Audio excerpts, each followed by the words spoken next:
Majelis Kehormatan Mahkamah Konstitusi mencopot Anwar Usman dari jabatannya sebagai Ketua MK karena terbukti melakukan pelanggaran berat terhadap kode etik dan perilaku hakim.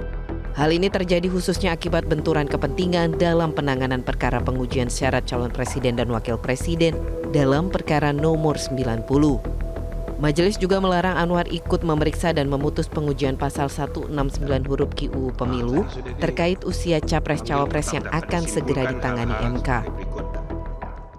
2. Menjatuhkan sanksi pemberhentian dari jabatan Ketua Mahkamah Konstitusi kepada hakim terlapor. 5.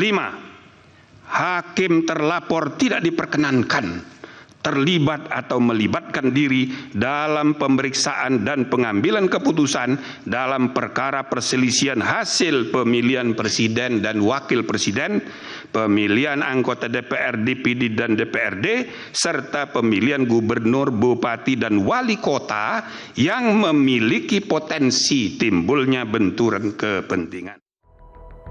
Namun putusan MK terkait pelanggaran kode etik Ketua MK Anwar Usman ini memiliki dissenting opinion atau pendapat berbeda. Anggota MK Bintan R. Saragi menyatakan Anwar Usman semestinya diberhentikan dengan tidak hormat sebagai hakim konstitusi.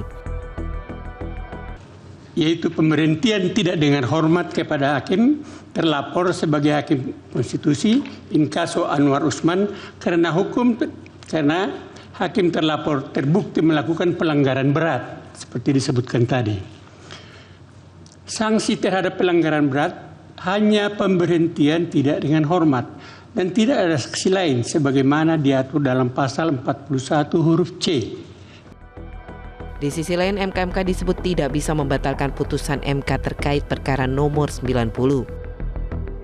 Mahkamah Konstitusi nomor 90 2023 termasuk juga dalam hal ini, Majelis Kehormatan tidak akan masuk melakukan penilaian terhadap aspek teknis judisial Mahkamah Konstitusi in casu Hakim Konstitusi yang merupakan perwujudan pelaksanaan prinsip kemerdekaan Hakim Konstitusi sebagai 9 pilar konstitusi dan kemerdekaan kekuasaan kehakiman sebagai kelembagaan. Direktur Eksekutif Carta Politika Yunarto Wijaya menyebut putusan MK menjadi bukti kuat dari seluruh dugaan upaya MK memberikan karpet merah untuk Gibran maju sebagai cawapres melalui Ketua Anwar Usman yang merupakan paman Gibran Raka Buming Raka. Ini apa yang menjadi perasaan mengenai kejanggalan itu istilah Pak Jokowi ya, itu kemudian terjustifikasi loh, ini bukan cuma perasaan Pak Jokowi.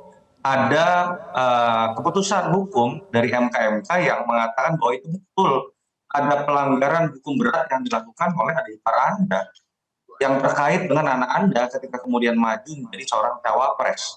Walaupun kita ketahui kemudian keputusan menjadi cawapres ini tidak bisa diganggu, tapi kan dari sisi kepantasan ini terbukti bahwa majunya seorang Gibran itu dimulai melalui sebuah proses yang ternyata.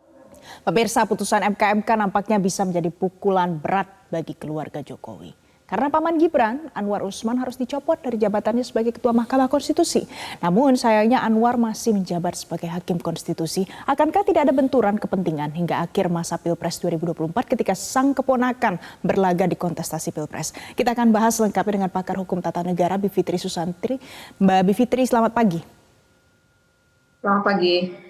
Baik, Mbak Bivitri, kita tahu kemarin Anwar Usman sudah tidak lagi menjadi Ketua MK, tidak boleh juga menyidangi nanti apapun perkaranya yang berhubungan dengan Pilpres. Tapi pertanyaannya yang menjadi fokus masyarakat adalah soal putusan nomor 90 kemarin.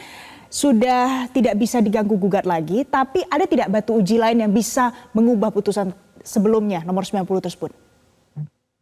Ya, jadi dengan adanya putusan itu sebenarnya kan kita akhirnya dapat konfirmasi bahwa benar ada benturan kepentingan. Itu kita harus garis bawahi. Sehingga memang kalau ada perkara lagi yang masuk, itu sebenarnya Mahkamah Konstitusi bisa kembali menyidangkan pokok perkaranya itu, 169 huruf Q Undang-Undang Pemilu. Jadi memang kalau di MK, final dan mengikat, artinya tidak ada proses banding. Bukan putusan 90-nya yang diperiksa lagi oleh MK, tapi pasal 169 huruf Q itu diuji lagi dan tentu saja MK tidak bisa aktif ya, harus pasif menunggu ada permohonan. Nah ternyata Mbak sekarang ada 4 permohonan yang sudah masuk. Nomor 141 nanti siang jam 13.30 itu sudah akan mulai disidang. Jadi pertama kali itu nanti siang. Nah, jadi dalam konteks seperti itu sepanjang permohonannya batu ujinya berbeda dan argumentasi hukumnya berbeda, maka bisa diperiksa lagi oleh Mahkamah Konstitusi, dan ini sudah pakem yang memang sudah sejak awal MK lahir itu sudah diberlakukan. Jadi memang bisa secara efektif diuji kembali normanya dan sebenarnya bisa mengubah isi putusan 90 yang kita ributkan ini. Oke, jadi pasal 169 huruf Q nanti akan diuji lagi soal batas usia capres-cawapres, tapi siapa yang akan menguji, Mbak Bivitri? Apakah 9 hakim MK, 1 sudah tidak boleh lagi, apakah 8 sisanya? 8 sisanya itu boleh menguji, karena Undang-Undang MK mengatakan memang boleh minimal 7, tapi 8 pun boleh. Dan dikatakan seandainya ya, 8 ini kemudian 4 begitu ya, walaupun saya duga pasti agak ekstrim karena kemarin kan juga banyak manipulasi dari 2 yang concurring opinion, sebenarnya harusnya tidak setuju. Tapi katakanlah kalau 4-4, maka nanti ketua MK yang baru tentu saja akan punya 2 votes. Sehingga tetap bisa dan nanti putusannya ya terserah pada 8 hakim yang akan mengujinya nanti, apakah akan diberlakukan sekarang juga atau nanti 2029. Dan apakah pengujian itu bisa selesai minggu ini sebelum tanggal 13 November, hari penetapan pasangan capres-cawapres, atau baru selesai seminggu, 2 minggu, atau berbulan-bulan kemudian. Itulah perkembangan yang harus kita perhatikan.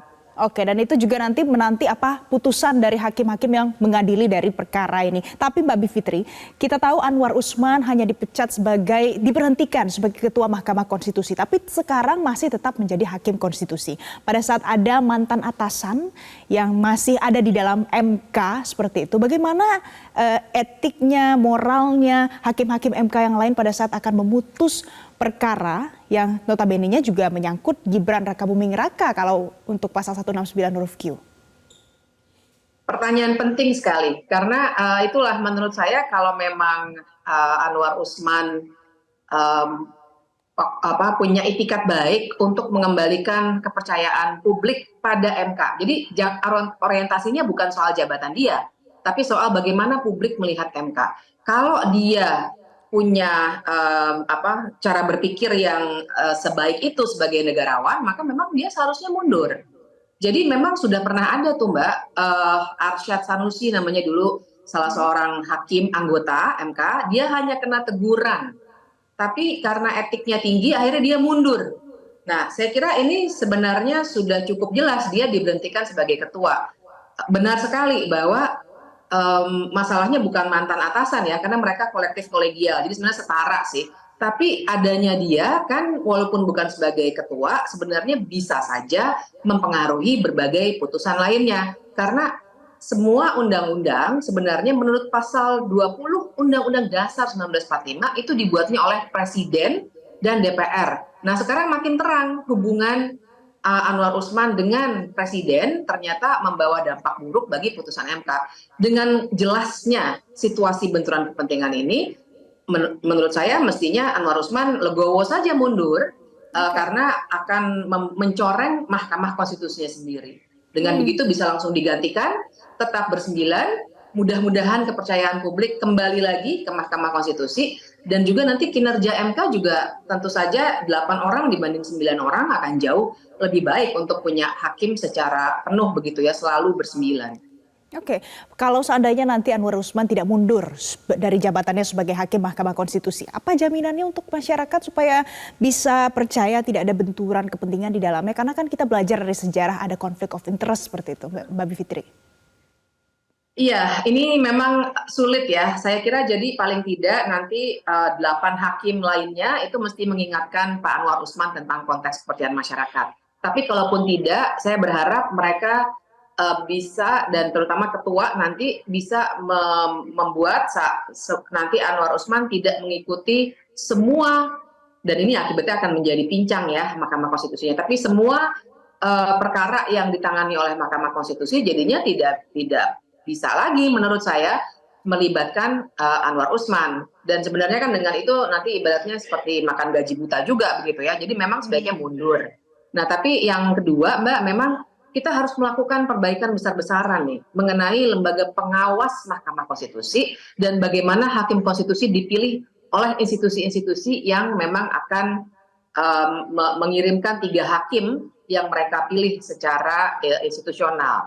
Nah, 2 hal ini harus dilakukan. Kalau tidak, ya kita rasa percaya publik ini akan hilang dan ini berbahaya bagi sebuah lembaga pengadilan ketika mereka tidak dipercaya. Baik, jadi itu adalah pekerjaan rumah supaya nantinya Mahkamah Konstitusi bisa memiliki lagi marwah dan kepercayaan masyarakat. Terima kasih pakar hukum tata negara Bivitri Susanti sudah bergabung bersama kami di Metro TV. Jelajahi cara baru mendapatkan informasi. Download Metro TV Extend sekarang.